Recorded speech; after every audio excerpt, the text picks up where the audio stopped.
Hunt 'em Big with Steve Bartilla. Brought to you by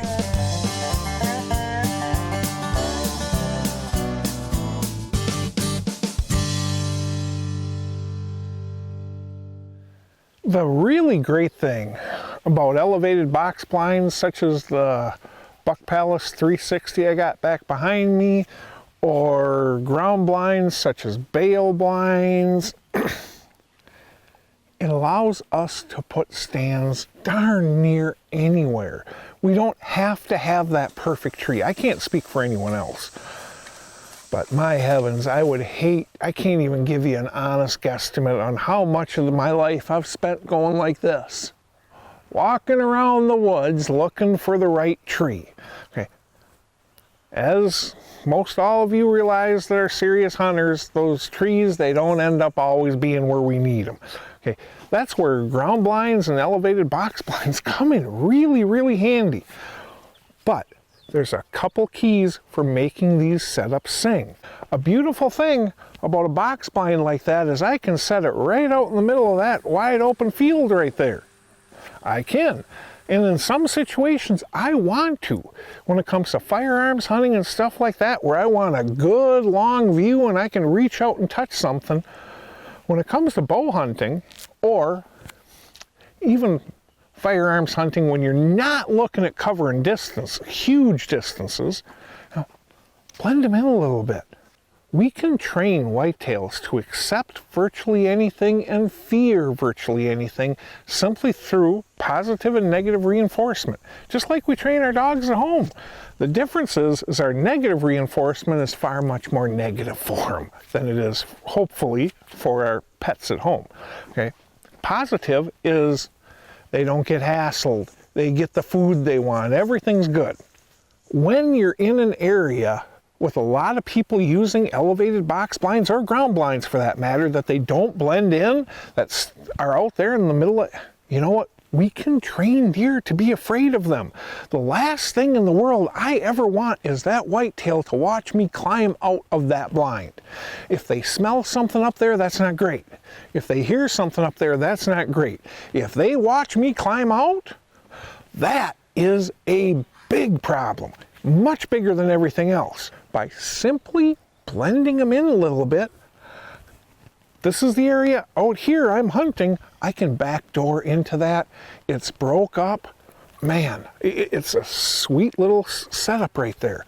As much as possible, when you have the option, rather than set these blinds out in the wide open and have them stick out like sore thumbs, will deer get used to them?